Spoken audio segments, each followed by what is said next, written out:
उत्तर भारत के एक शांत और हरे भरे इलाके में बसा था गांव बिसरू। वहां मिट्टी के घरों की कतारें थी, बैलों की गाड़ियों की आवाजें और खेतों से आती सरसों की भीनी खुशबू। बिसरू गांव में रहते थे एक ईमानदार किसान, हरिराम।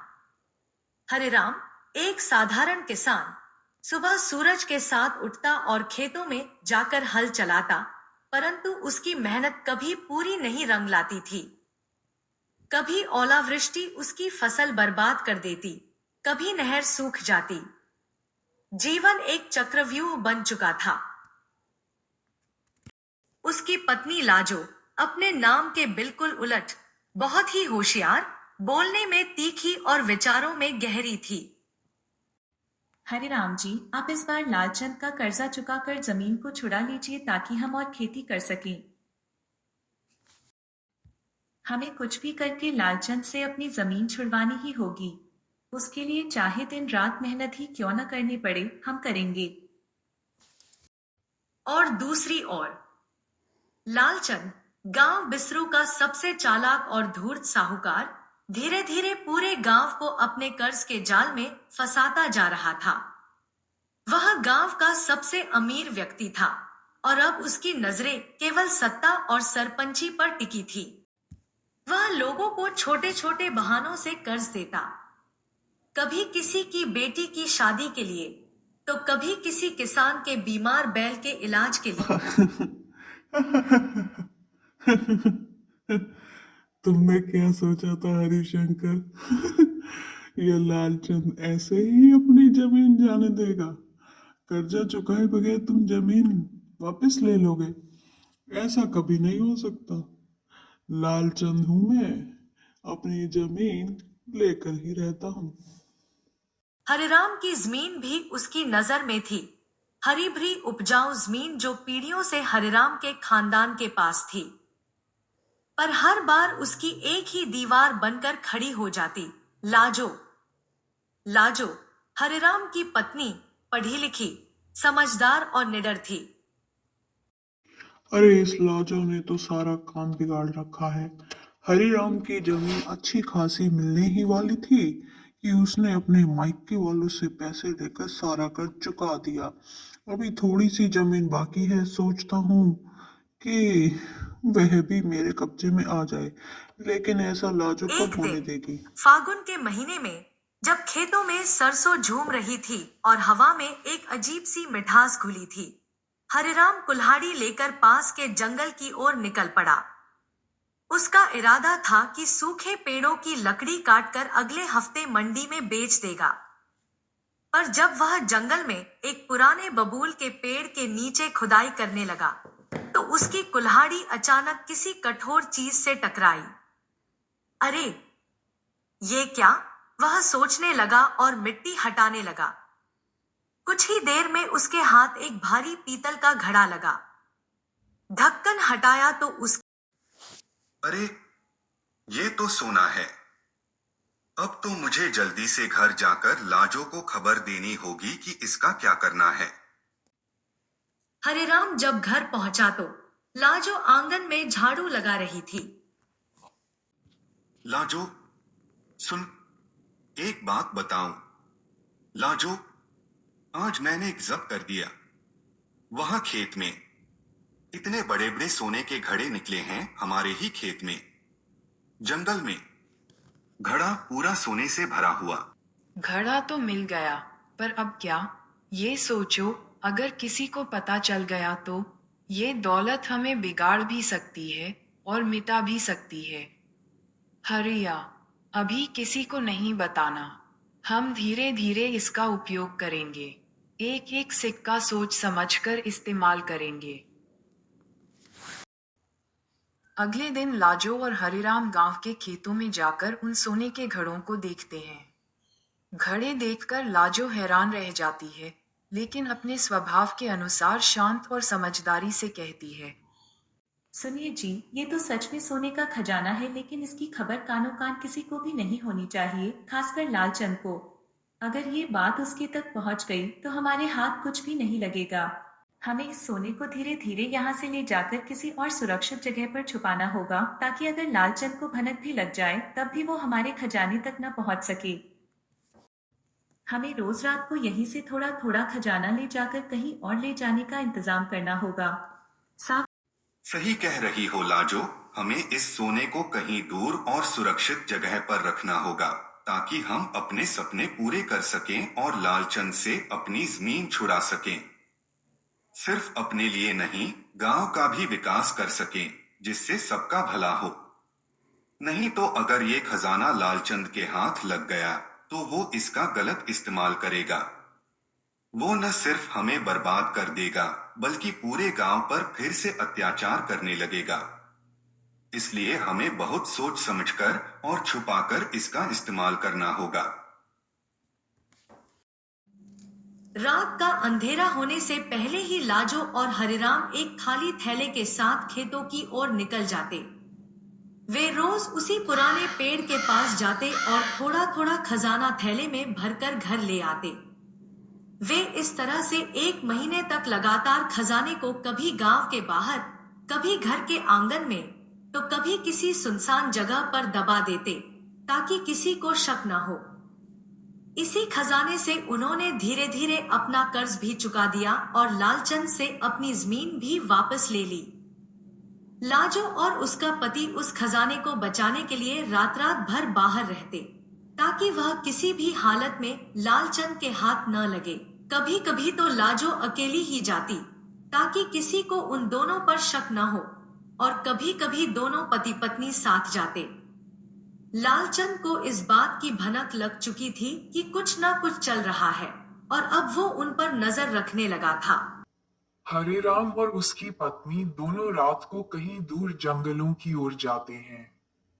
लालचंद जी, मुझे उन पर शक है कि उन्हें खेतों में कुछ न कुछ जरूर मिल गया है। तभी तो वे दोनों इतनी जल्दी आपके कर्ज से अपनी जमीन छुड़ा पाए। मुझे भी यही लगता है चमन, कुछ ना कुछ तो गड़बड़ है, वरना ये अनपढ़ लोग कहाँ इतना कर्जा चुका पाते। कोई तो राज छिपा है इनके खेतों में, या तो कोई खजाना है या कोई माया जाल है। कुछ ना कुछ तो है, पता लगाना होगा। दूर खड़ी लाजो को लालचंद की शंका के बारे में पता चल गया था। अब वह भी लालचंद से बचने के लिए एक नई योजना बनाने में लग गई। उसे समझ आ गया था कि अब खतरा पास आ चुका है, और अगर समय रहते कुछ नहीं किया, तो वह चालाक लालचंद उनके राज को उजागर कर देगा। सुनो जी, अब हमें खजाने को किसी और सुरक्षित स्थान पर ले जाना होगा, क्योंकि हमारे दुश्मन लालचंद को इसकी खबर लग चुकी है। लालचंद अब योजनाएं बना रहा है। अब कुछ और करना होगा। रात लाजो ने फलों की टोकरी में सारा खजाना भरकर बड़ी चालाकी से अपने से बहुत दूर जंगल के एक सुनसान हिस्से में जाकर खजाना जमीन में दबा दिया। उसे अंदेशा था कि अगर लालचंद को जरा भी खबर लग गई, तो वह जरूर घर की तलाशी करवाएगा, और अगर खजाना घर में हुआ, तो सब कुछ खो जाएगा।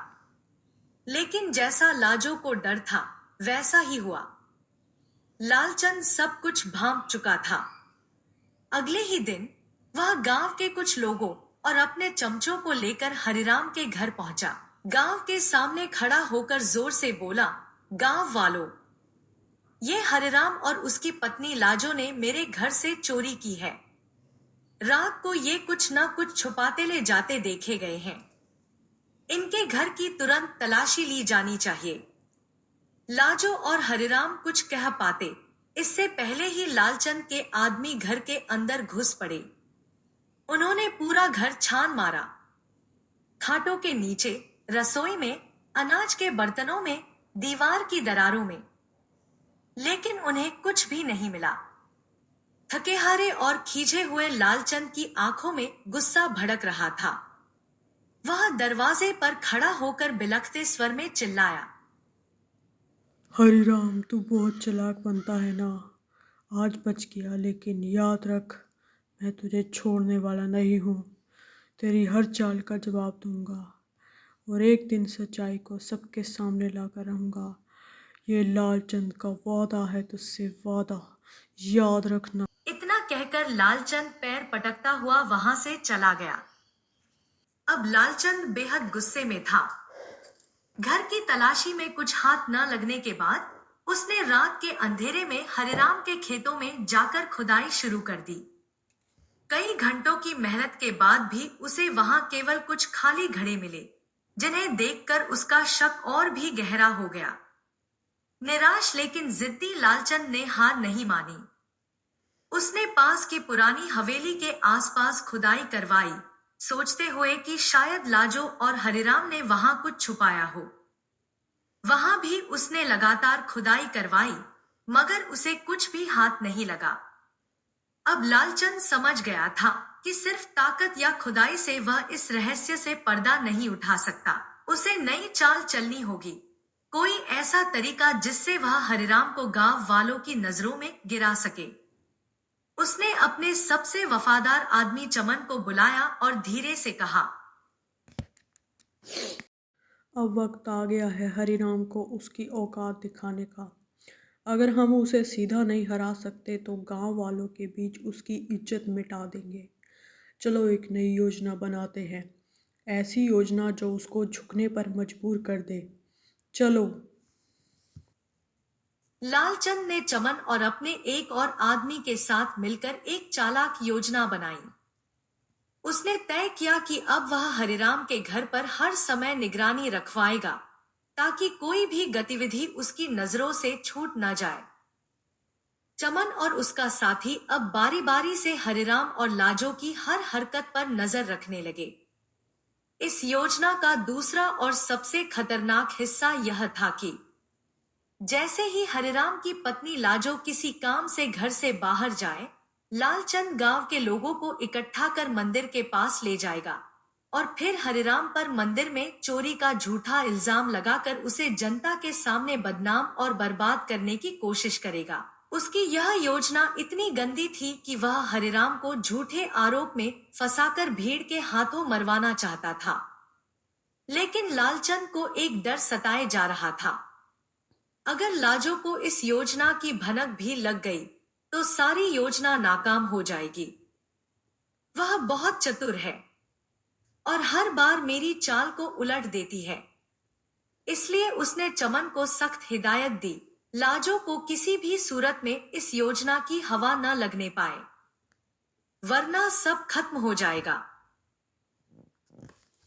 अगले दिन लालचंद गांव वालों को लेकर मंदिर के पास पहुंचा। उसके साथ उसका चमचा चमन भी था। वहां उसने हरिराम को भी बुलवाया और सभी गांव वालों के सामने ऊंचे स्वर में बोला,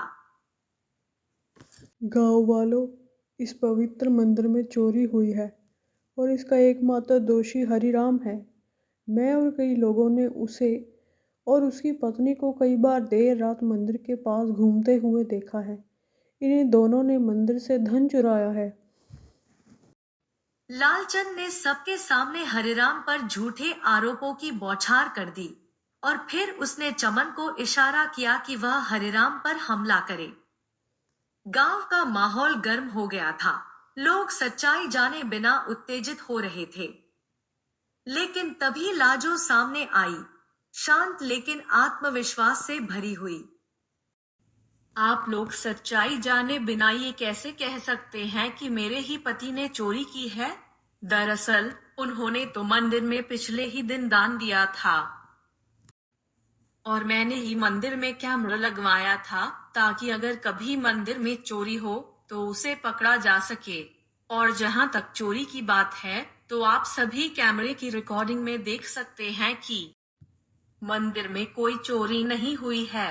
और अगर आपको मेरी बात पर विश्वास नहीं है तो पंडित जी भी आपको सच्चाई बताएंगे कि हरिराम ने कोई चोरी नहीं की है, बल्कि श्रद्धा से मंदिर में दान किया है।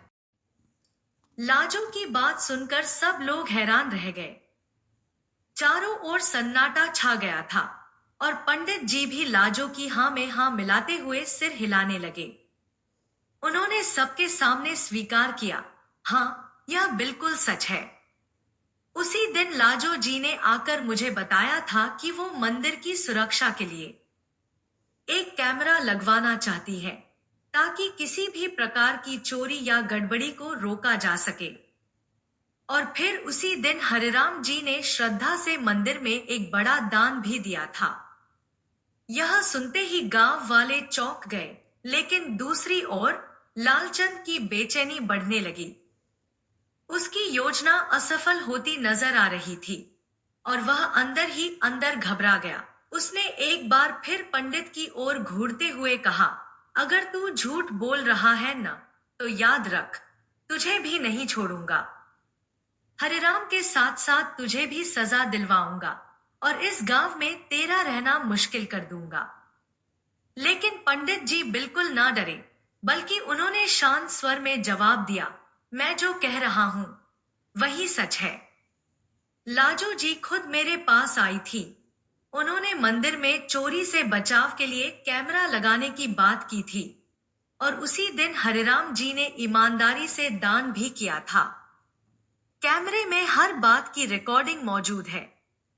अब सच सामने था। लाजो की चतुराई और हरिराम की ईमानदारी ने एक बार फिर लालचंद की मक्कारी को बेनकाब कर दिया था। लालचंद अपनी हरकतों से बाज नहीं आने वाला था।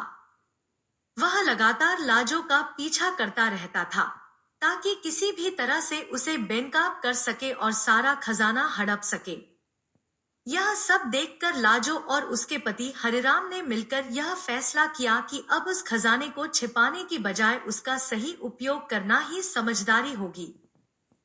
उन्होंने गांव से दूर एक शानदार पक्का घर बनवाया, गांव में खेती के लिए उपजाऊ जमीन खरीदी और गांव के सभी गरीब लोगों का लालचंद से लिया कर्ज चुका दिया, जिससे गांव वाले लालचंद के जाल से हमेशा के लिए मुक्त हो गए। इतना ही नहीं, लाजो और हरिराम ने अपने खजाने से गांव के बच्चों के लिए एक नया स्कूल भी बनवाया, जहां अब सभी बच्चे पढ़ने जाने लगे। गांव वालों का सम्मान और विश्वास अब पूरी तरह लाजो और हरिराम के साथ था। लोगों ने कहा, जिस औरत में इतनी अक्ल और हिम्मत है, वही हमारा भविष्य संवार सकती है। गांव की महिलाओं ने लाजो को अपना अगला प्रधान चुनने का निर्णय लिया। दूसरी ओर लालचंद इस सब को देखकर तिलमिला उठा। जिस गांव पर वह राज करता था, अब वहां उसके नाम से लोग नफरत करने लगे थे।